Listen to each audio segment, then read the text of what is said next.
Hi hello friends, ಎಲ್ಲರೂ ಹೆಂಗದಿರಿ? ಎಲ್ಲರೂ ಆರಾಮದಿರಿ, safe ಅದಿರಿ ಅಂದ್ಕೊಂಡು ಇವತ್ತಿನ ವ್ಲಾಗ್ನ ಸ್ಟಾರ್ಟ್ ಮಾಡೋಣ ಬರ್ರಿ.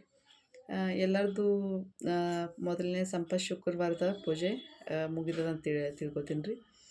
ಅದೇ ರೀತಿಯಾಗಿ ಎಲ್ಲರಿಗೂ ಮೊದಲನೆಯ ಸಂಪತ್ ಶುಕ್ರವಾರದ ನಿಮಗೂ ಮತ್ತು ನಿಮ್ಮ ಮನೆಯವರಿಗೆ ಶುಭಾಶಯಗಳನ್ನ ತಿಳಿಸುತ್ತಾ ಇವತ್ತಿನ ವ್ಲಾಗ್ನ ಸ್ಟಾರ್ಟ್ ಮಾಡಕತ್ತೀನಿ ರೀ.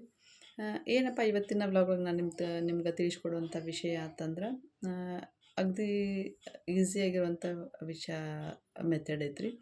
ಏನಪ್ಪ ಅಂತಂದ್ರೆ ಇವತ್ತಿನ ದಿನ ನೀವು ಮಾಡ್ಕೋಬೇಕಾಗಿತ್ತು ರೀ. ಆದ್ರೆ ನಾನು ನಿಮಗೆ ಹೇಳಿರಲಿಲ್ಲ, ಕ್ಷಮೆ ಇರಲಿ. ಏನಪ್ಪ ಅಂತಂದ್ರೆ ಇವತ್ತಿನ ದಿನ ಶುಕ್ರವಾರದ ದಿವಸ ಬರೋ 5 ಶುಕ್ರವಾರಗಳನ್ನು ನೀವು ಈ ಥರನ ಮಾಡ್ಕೊಂಡು ಬರ್ರಿ. ಯಾಕಪ್ಪ ಅಂತಂದರೆ ಇದರಿಂದ ಒಂದಿಷ್ಟು ಒಳ್ಳೆಯ ಪಾಸಿಟಿವಿಟಿ ನಮ್ಗೆ ಬರಮಾಡ್ಕೊಳ್ಬೋದು. ಏನಪ್ಪ ಅಂತಂದ್ರೆ ಬೆಳಿಗ್ಗೆ ಎದ್ದ ತಕ್ಷಣ ನೀವು ಒಂದು ಚೂರು ಮುಖದ ಮೇಲೆ ಕೈ ಆಡಿಸ್ಕೊಂಡು ಸ್ವಲ್ಪ ಕೈ ತೊಳ್ಕೊಂಡ್ಮೇಲೆ ಹೋಗಿ ಫಸ್ಟಿಗೆ ನಿಮ್ಮ ಉಪ್ಪಿನ ಭರಣಿ ಇರ್ತದಲ್ಲ ರೀ, ಉಪ್ಪಿನ ಭರಣಿಯನ್ನು ಮುಟ್ರಿ. ಅಂದ್ರೆ ನಿಮ್ಮ ಉಪ್ಪಿರುವಂಥ ಭರಣಿಯಲ್ಲಿ ನೀವು ಸ್ವಲ್ಪ ಕೈ ಎದ್ಬಿಟ್ಟು ನಿಮ್ಮ ದಿನಚರಿನ ಸ್ಟಾರ್ಟ್ ಮಾಡ್ಕೊರಿ ಅಂತ ಹೇಳ್ತೀನಿ. ಅದೇ ರೀತಿಯಾಗಿ ನೀವು ಇವತ್ತಿನ ದಿನ ಮನೆ ಕ್ಲೀನ್ ಮಾಡ್ತಾ ಇರ್ತಿರಲ್ಲ, ಅಂದರೆ ಮನೆ ಒರೆಸ್ತಾ ಇರ್ತಿರಲ್ಲ, ಆವಾಗ ನೀವೇನು ಮಾಡಬೇಕಪ್ಪ ಅಂದ್ರೆ ಒಂದು ಚಮಚಷ್ಟು ಅರಿಶಿನ ಪುಡಿ ಮತ್ತು ಇನ್ನೊಂದಿಷ್ಟು ಹರಳುಪ್ಪವನ್ನು ಹಾಕಿ ಮನೆಯನ್ನು ಒರೆಸ್ರಿ.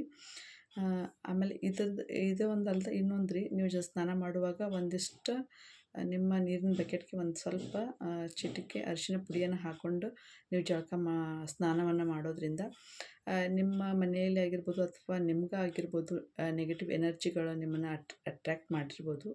ಅದರಿಂದ ನೀವು ಮುಕ್ತರಾಗೋಕ್ಕೆ ಇದು ಒಳ್ಳೆಯ ಸಮಯ ಅಂತ ಹೇಳ್ಬೋದು. ಶ್ರಾವಣ ಮಾಸ ಅಂದ್ರೆ ಅಂಥ ಒಂದು ಪವರ್ಫುಲ್ಲ ದಿನಗಳಂತ ನಾವು ಹೇಳ್ಬೋದು. ಈ ವಿಚಾರಗಳನ್ನ ನೀವು ಮಾಡ್ಕೊಂಡು ಬರೋದ್ರಿಂದ ನಿಮ್ಮ ಒಂದು ತಿಂಗಳೊಳಗೆ ನಿಮ್ಮ ಶ್ರಾವಣ ಮುಗಿಯೋದ್ರೊಳಗೆ ನಿಮ್ಮ ಮನೇಲಿರುವಂಥ ನೆಗೆಟಿವ್ ಎನರ್ಜಿ ಆಮೇಲೆ ನಿಮ್ಮ ಮೇಲೆ ಆಗಿರುವಂಥ ಪ್ರಭಾವಗಳು ಸ್ವಲ್ಪ ದೂರ ಆಗ್ತಾವೆ ರೀ. ಸೊ ಇದನ್ನು ಮಾಡಿಕೊಂಡು ನೀವು ನಿಮ್ಮ ದೋಷಗಳನ್ನ ನಿವಾರಣೆ ಮಾಡ್ಕೋಬೋದು ರೀ. ಅದೇ ರೀತಿಯಾಗಿ ಶುಕ್ರವಾರ ದಿವಸ ಪೂಜಾ ಸಮಯದಲ್ಲಿ ಅಂದರೆ ಬೇಗ ಬೆಳಗ್ಗೆ ಹೇಳ್ತಿರಲ್ಲ, ನೀವು ಬೇಕಾದರೆ ಎಲ್ಲ ಕ್ಲೀನ್ ಮಾಡ್ಕೊಂಡು ಮನೆಯೆಲ್ಲ ಕ್ಲೀನ್ ಮಾಡಿಕೊಂಡು ಗೂಡಿಸ್ಕೊಂಡು ಒರೆಸ್ಕೊಂಡು ಆದಮೇಲೆ ರೀ ತಪ್ಪದೇ ನಿಮ್ಮ ಮನೆಯ ಮುಖ್ಯ ದ್ವಾರದ ಬಾಗಿಲು ಏನಿರ್ತದಲ್ಲ ರೀ, ನಾರ್ಮಲಾಗಿ ಎಲ್ಲರೂ ಪೂಜೆ ಮಾಡತ್ತಿರ್ತೀವಿ ರೀ, ಇದೇನೋ ಭಾಳ ಹೇಳಕತ್ತಾರ ಅಂತೇಳಿ ಅನ್ಕೊಳಕ್ಕೆ ಹೋಗ್ಬೇಡ್ರಿ.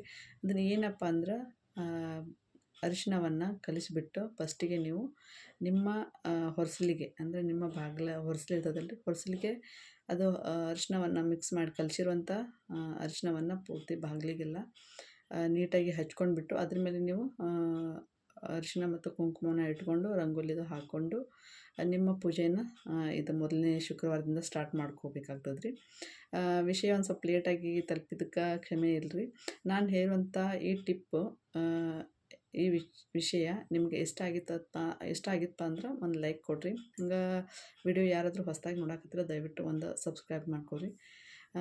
ನಾನು ಹಾಕುವಂಥ ವೀಡಿಯೋಸ್ಗಳು ನಿಮ್ಗೆ ಮೊದಲಾಗಿ ನೋಟಿಫಿಕೇಷನ್ ಸಿಗ್ತಾವೆ ರೀ. ಸೊ ಮತ್ತು ಮುಂದಿನ ವ್ಲಾಗಾಗ ಸಿಗ್ತೀನಿ ರೀ. ಬಾಯ್ ರೀ.